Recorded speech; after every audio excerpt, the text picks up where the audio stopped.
Senator, thank you for coming on Hack. What do you make of this murder charge?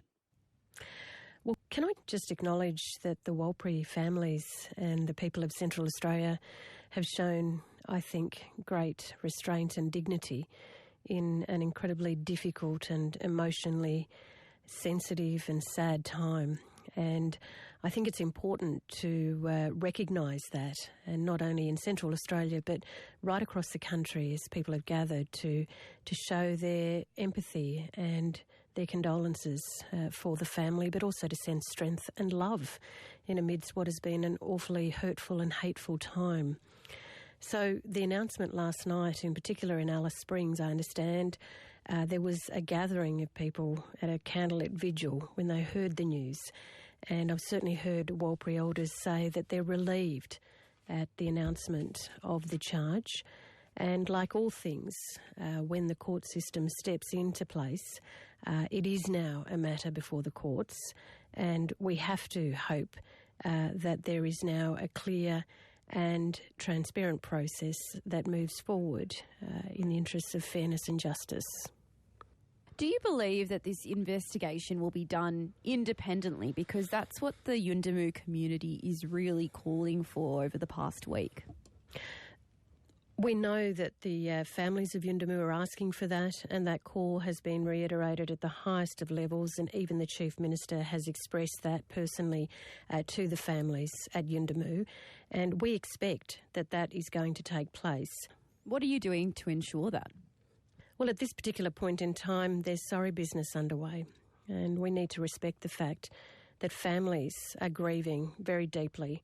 The fact that they've come out of sorry business, Avani, and with your experience in the Northern Territory, that, if I can share with your listeners, is a really significant moment for First Nations people to actually leave a sorry camp to come out and express so publicly as they did today in Alice Springs their hurt, but their call for respect and their call for the fact that this was a mourning protest. A mourning protest where they can grieve publicly for someone they love very much. And I think, firstly, as all Australians, we need to take a deep breath and allow that sorry business ceremony to first continue in a very respectful, peaceful, and obviously for the families, very private way now. You're listening to Hack on Triple J. We're talking to Northern Territory Labor Senator Malarndirri McCarthy. Senator, this death is just the latest, which has cemented a lot of distrust between Aboriginal people and the police. What's going wrong here? Look, you're right, Avani. The distrust is clearly there, and that's going to take a long time to rebuild. But I also take into account, if we talk more broadly, that there are First Nations people who are in the police force. There are Aboriginal liaison officers and Aboriginal police officers who do their best. In fact, many of them who have also expressed their deep concern about this breakdown in relationship where they, on a very personal level, try to change it from within. So what we have to do, I think, as policymakers is look at the wider circumstances that's occurring across remote and regional Australia, and that is the entrenched poverty and the inability to have jobs, the lack of housing and the roads and infrastructure that clearly needs to be focused on, in particular in Northern Australia. I want you to help us educate some people listening, because we've been getting a lot of messages from Triple J listeners who have said if this person was white and they were shot dead by police, it wouldn't get the same attention. As someone who's, from the Territory... Really? You're getting that feedback? We are getting that feedback, and I want you to tell us why it's different in this case. Well, it's certainly very different because it happens way too regularly. I mean, I reflect on my time as a journalist covering the Royal Commission into Aboriginal deaths in custody, and that was in the 80s and 90s. There are more people dying in custody today than there were then with the Royal Commission into Aboriginal deaths in custody.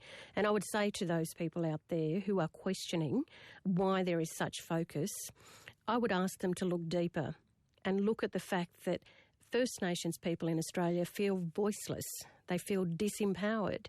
So when an event occurs where a home is no longer your home where you can protect yourself in, and then there is the eventual loss of life as a result of the intrusion, and in this case I say alleged intrusion of others, that is why the outcry.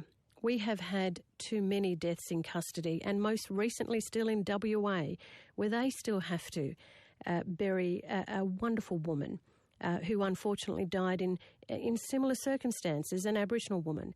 It's happening way too regularly. And I say to those people who question this, take a good, hard look at the concerns that are being raised by First Nations people. And also remember this too, Avani, that the rallies that have taken place this week have been done so with the greatest of dignity. And the strength of the Warlpiri people and the First Nations people right across this country has empowered the First Nations people to do that with dignity, with love, with respect and in peace. Malarndirri McCarthy, thank you for joining us on Triple J. Thank you, Avani.